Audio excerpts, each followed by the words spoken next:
What's up, everybody? Mike Lindsley back with you here at Rosie's Corner on a Fish Friday. Make sure you stop on by for the fish sandwich, the entree, lunch, dinner, you name it. They've got pizza and wing combinations as well, plus your mac and cheese coleslaw and fries to go along with that fish, and a host of other great menu items here at Rosie's Corner, a proud ML Sports Platter sponsor all over the major social platforms. And be sure to download the brand new Slice app and order Rosie's Corner from there. I want to get into a few things on Syracuse basketball this year. I think a team that has kind of been held back in a few different areas. The first of which, they just do not have the talent. I mean, they just don't. They are very, very short in many places with just pure, absolute talent. With guys who can beat you at any time on both ends of the floor. They just don't have a lot of guys. Buddy Boeheim, he's a really good player. Jimmy Boeheim is a nice player. Cole Swider is a nice player. Jesse Edwards, who got hurt, was really coming on, was a nice player who, I that's going to hurt them, obviously, the rest of the way. He was coming on, but he's a nice player. Torrance off the bench brings a spark. He's an energy guy, but he's a nice player. They don't have, Frank Anselm off the bench. Benny Williams is too young, to get into any kind of a talent category.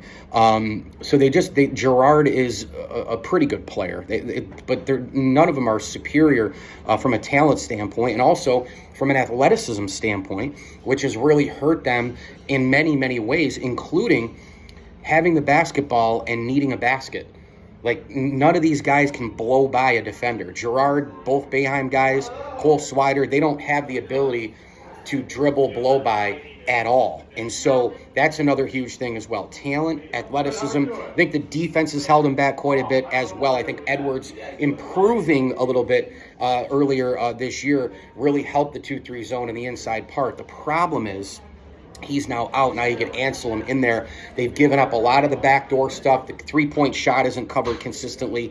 That's a huge, huge problem for Syracuse as well. Another thing that obviously is killing them is a couple of guys who aren't there, who I think could really help this team. Kadari Richmond, who had his mind made up to transfer out. I've heard a bunch of different things on both sides. He and Jim he didn't like Jim Boeheim. They didn't get along.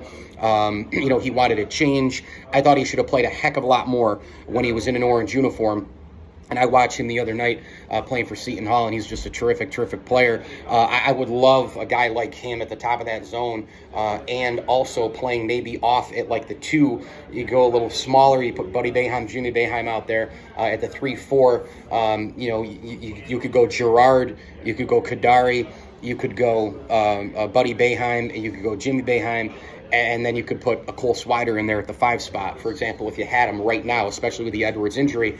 And the other guy I think they really miss is Quincy Guerrier. I mean, I think this guy was really, really primed, and he was on the acceleration to having a very, very nice career at Syracuse, a guy who could provide double-doubles. He was actually a pretty good spot defender as well. He could get out on the wings, good size, you name it. I'm just really, really looking at this SU team and seeing that these are a lot of the areas they really lack, and that has caused this team to really struggle, and they will not make the NCAA tournament unless they win the ACC tournament. Now, here's the thing. There's one other thing about this club. They gave up 100 points to Colgate, okay? They gave up a ton of points to not only Colgate, but they also lost to Georgetown.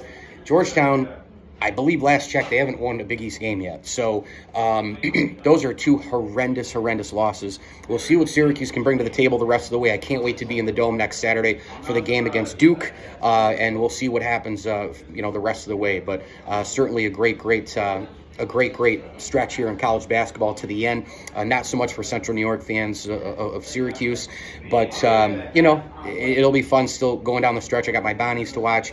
We'll see, Gonzaga, Auburn. We'll see the national title chase. March Madness, one of the best times during the sports calendar. So should be a lot of fun either way, and I'm obviously hoping the Syracuse can make a run in the ACC tournament. Mike Lindsley with you here. It's an ML Sports Take from Rosie's Corner. It's a Fish Friday. Get on down here for the fish, the mac and cheese, coleslaw, and fries. Your pizza wing combinations available all day, all night. They've got the meatball bomber with the hot and cold subs, desserts to go, Pepsi products in the cooler, you name it. And comfort food, we swing back next week. Meatloaf Monday, Turkey Slop Tuesday, Chicken and Biscuit Wednesday, Thursday and Friday, the fish and the mac. Get on down here to Rosie's Corner, available on Grubhub, DoorDash, and the Slice app. As I always tell you, enjoy the games.